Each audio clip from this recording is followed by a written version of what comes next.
പശ്ചിമേഷ്യയിൽ ഇസ്രായേൽ-ഇറാൻ യുദ്ധ സാഹചര്യം അതിരൂക്ഷമായതോടെ ഗൾഫ് മേഖലയിലെ വ്യോമഗതാഗതം പൂർണ്ണമായും സ്തംഭിച്ചിരിക്കുകയാണ്.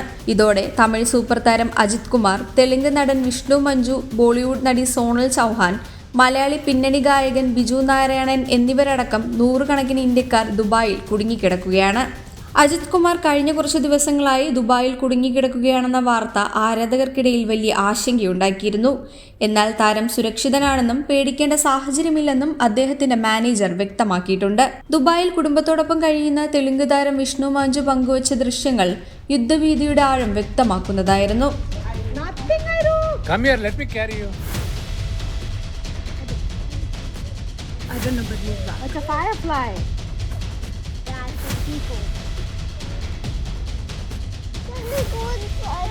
ദുബായ് ആകാശത്ത് മിസൈലുകൾ പ്രതിരോധിക്കുന്നത് കണ്ടതായും സ്ഫോടന ശബ്ദത്തിൽ വീട് കുലുങ്ങിയതായും അദ്ദേഹം പറഞ്ഞു.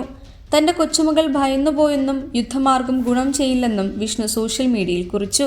ബോളിവുഡ് നടി സോണൽ ചൗഹാൻ, തെന്നിന്ത്യൻ നടി റിച്ച പനായ് എന്നിവർ തങ്ങൾ ദുബായിൽ കുടുങ്ങിയതായും നാട്ടിലെത്താൻ കേന്ദ്ര സർക്കാർ സഹായിക്കണമെന്നും ആവശ്യപ്പെട്ട് രംഗത്തെത്തിയിട്ടുണ്ട്. പ്രശസ്ത ഗായകൻ ബിജു നാരായണൻ ഉൾപ്പെടെയുള്ള മലയാളികൾ ദുബായ് വിമാനത്താവളത്തിൽ മണിക്കൂറുകളോളം കുടുങ്ങി. കൊച്ചിയിലേക്കുള്ള വിമാനത്തിൽ കയറി 1.5 മണിക്കൂർ ഇരുന്ന ശേഷമാണ് യാത്ര റദ്ദാക്കിയ വിവരം അധികൃതർ അറിയിച്ചത്. വിമാനത്തിനുള്ളിൽ ഇരിക്കുമ്പോഴാണ് പുറത്തെ സ്ഫോടനങ്ങളെക്കുറിച്ചും മറ്റും അറിഞ്ഞതെന്ന് അദ്ദേഹം ഫിലിമി ബീച്ചിനോട് പറഞ്ഞു. സിറ്റുവേഷൻ നിങ്ങൾ അറിയുന്ന പോലെ തന്നെയാണ് കാര്യങ്ങള്. മാറ്ററുകളൊക്കെ ഇപ്പൊ എല്ലാം കൃത്യമായിട്ട് വരുന്നുണ്ടല്ലോ. പക്ഷെ അങ്ങനെ ഒരു പാനിക്കാവുന്ന സംഭവങ്ങൾ ഇവിടെ നമ്മൾ എനിക്ക് തോന്നില്ല. പിന്നെ ഓരോ ന്യൂസ് ഇങ്ങനെ പലരോടും കേൾക്കുമ്പോഴാണ് നമ്മളും ടെൻഷൻ ആവണത്. പിന്നെ ഇവിടെ ബാക്കി കാര്യങ്ങളൊക്കെ കടകളും ഒക്കെ എല്ലാം തന്നെ ഉണ്ട്.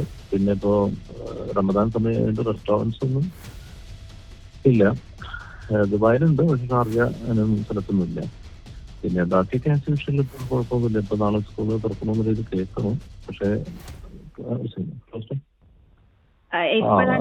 ഓൺലൈൻ ആക്കി, ഓൺലൈൻ തന്നെ ആക്കി. എപ്പോഴാണ് സാർ ഇങ്ങനെ പ്രശ്നങ്ങൾ ഇവിടെ നടക്കുന്നുണ്ട് എന്ന് അറിഞ്ഞത്? ഞാൻ മിനിങ്ങാന്ന് കൊച്ചിയിൽ വരാൻ വേണ്ടി ഫ്ലൈറ്റിനൊക്കെ കയറിയതാണ്. അപ്പോ ദുബായിന്ന് അപ്പോഴാണ് കുറച്ച് കഴിഞ്ഞ് പൈലറ്റ് പറഞ്ഞ് ഇങ്ങനൊരു അബുദാബിയിലൊരു സംഭവം ഉണ്ടായിട്ടുണ്ട്, അപ്പോ അതുകൊണ്ട് വെയിറ്റ് ചെയ്യണമെന്ന് പറഞ്ഞു. പിന്നെ ഒരു 1 മണിക്കൂർ കഴിഞ്ഞിട്ട് 1.5 മണിക്കൂർ കഴിഞ്ഞപ്പോഴത്തേക്കും എയർപോർട്ടിൽ നിന്ന് നമ്മളെല്ലാവരും പാസഞ്ചേഴ്സിനെ ഇറക്കി. അപ്പൊ എല്ലാ ഫ്ലൈറ്റുകളും പാസഞ്ചേഴ്സിനെ എയർപോർട്ടിൽ ഇറക്കിയിട്ട് പിന്നെ എയർപോർട്ട് അടച്ചു. അപ്പോഴാണ് പിന്നെ കാര്യങ്ങളെല്ലാം നമ്മളൊക്കെ അറിയണത്. അപ്പോ അത് കഴിഞ്ഞിട്ട് പിന്നെ ഇപ്പൊ അവസ്ഥ അറിയാലോ. പിന്നെ ഞാൻ ദുബായിന് ഷാർജയ്ക്ക് പോകുന്നു. ഞാൻ ഷാർജയിലുള്ളത്. അപ്പൊ എപ്പോഴാ തിരിച്ചു വരാൻ പറ്റുന്നതെന്ന് ഇന്ത്യൻ അധികൃതരുടെ സൈറ്റിൽ നിന്ന് എന്തെങ്കിലും വിവരമോ അങ്ങനെ എന്തെങ്കിലും കിട്ടിയിട്ടുണ്ടോ?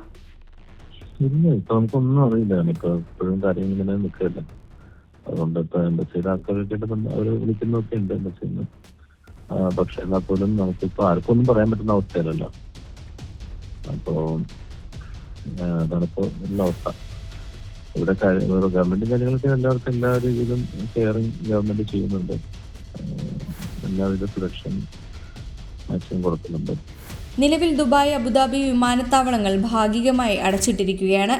എമിറേറ്റ്സ്, എയർ ഇന്ത്യ തുടങ്ങിയ വിമാന കമ്പനികൾ സർവീസുകൾ താൽക്കാലികമായി നിർത്തിവച്ചിരിക്കുകയുമാണ്.